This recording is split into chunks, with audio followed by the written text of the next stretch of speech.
Why did foreigners sharply decrease in China in 2023?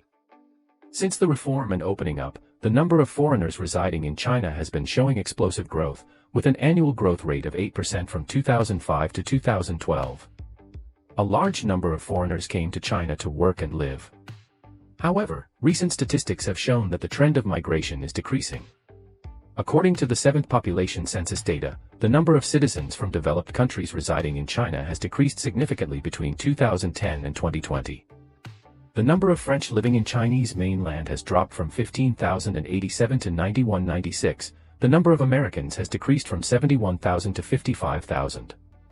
The Ministry of Foreign Affairs of Japan has conducted a detailed statistical analysis, stating that in 2022, the number of Japanese staying in China, including permanent residents, was 102,000, but it has decreased for 5 consecutive years. That is to say, this trend may have started before the epidemic. The proportion of foreign residents in China is about 0.05%, which is too low for our world's second largest economy. This proportion is not only very low compared to Western countries such as the United States, 15.4%, Germany, 15.7%, or France, 12.8%, but also extremely low compared to China's East Asian neighbors Japan, 2%, or South Korea, 2.3%, and even India, 0.4%, which has a similar population but is economically underdeveloped. This is still the situation in the year of the epidemic, and it will definitely continue to decrease for the next 2 years. So let's analyze what exactly caused this phenomenon to occur. Firstly, the global epidemic is one of the main reasons for the decrease in the number of foreigners. The COVID-19 pandemic has had a widespread impact on global travel and immigration, with many countries implementing travel restrictions and entry requirements, including quarantine and quarantine measures, making it more difficult for foreigners to travel to Shanghai. In addition, during the pandemic, many people choose to stay in their own countries or return to their home countries to avoid risks and uncertainties, which has also led to a decrease in the number of foreigners. Secondly, the economic situation is also an important factor in the decrease in the number of foreigners. The global economy has been impacted by the epidemic, and many foreign companies have reduced their scale, reduced their staff, or suspended the recruitment of foreigners. For foreigners who already work in Shanghai, economic uncertainty may also make them feel uncertain about their work and life prospects in Shanghai, thereby reducing their sense of belonging and retention rate towards Shanghai. Policy adjustments are the third factor leading to a decrease in the number of foreigners. The Chinese government may have made some adjustments to the visa and residence policies of foreigners, which may increase the difficulty of foreigners staying and working in Shanghai. In addition, the government may have strengthened supervision and scrutiny of foreigners to ensure their legal identity and activities, which is also a cause of discomfort for some foreigners. In addition, educational factors can also explain one of the reasons for the decrease in the number of foreigners. Shanghai is an important education center that attracts many foreign students and teachers. However, due to the impact of the epidemic, many schools and educational institutions have implemented online education or postponed the start of classes, which may lead to a decrease in the number of foreign students and teachers. How to accommodate high-end global talents in the long term is still a difficult problem that needs to be deeply solved in China today. Specifically, efforts can be continued in at least 4 areas. One is to continue to make deep efforts in attracting foreign investment, business environment, and other aspects, and maintain a rapid increase in foreign investment. In 2020, China surpassed the United States in attracting foreign investment and became the world's number 1.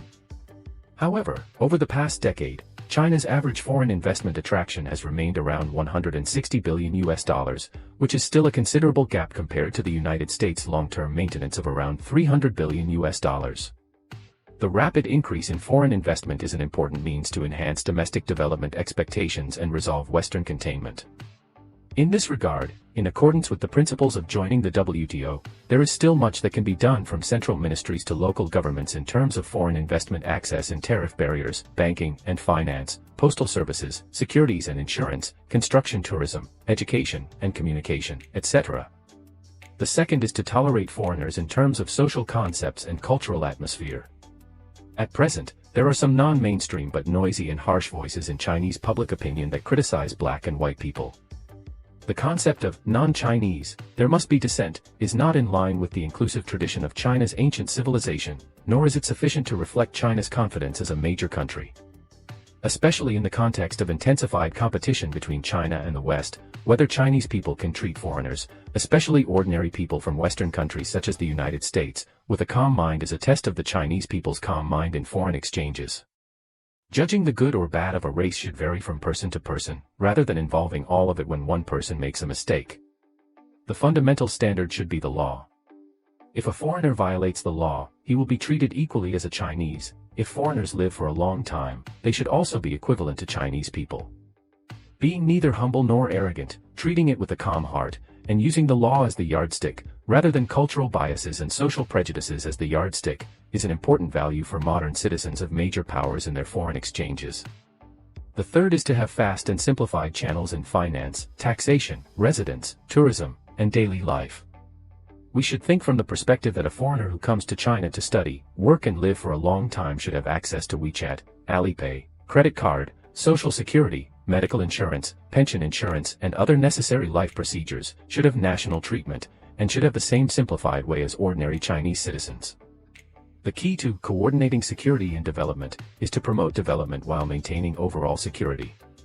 At the same time, while continuously promoting medium to high-speed development, overall security can also be maintained.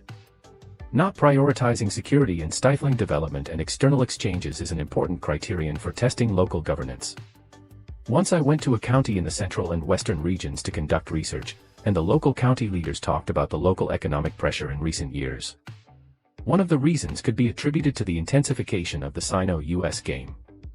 The actual situation is that there are almost no foreigners living in the area, and even no foreigners coming to travel. How can we be influenced by the Sino-US game? From this perspective, how local governments truly achieve coordinated security and development requires a refined level of grassroots governance. In this regard, the case of establishing the Foreign Business Friend Card in Yiwu, Zhejiang, where tens of thousands of foreigners reside on a daily basis, is very worthy of reference and promotion in recent years. Fourthly, reform and innovation can also be promoted in the approval process of China's intellectual community's external exchanges. If it is an international practice that officials need to approve and report for their interactions with foreigners, then the interaction between the Chinese intellectual community and foreign scholars, enterprises, embassies, media, and related personnel may be relaxed, at least by changing the pre-approval system to the post-approval system. Foreign exchanges are like reading books and keeping fit for every Chinese scholar. If you ask for instructions every time you read books and keep fit, it will certainly inhibit the power and frequency of daily reading and keeping fit, and ultimately lose China's image as a foreign country. We have to reflect and remind Chinese governments at all levels to review the details of various foreign exchange policies.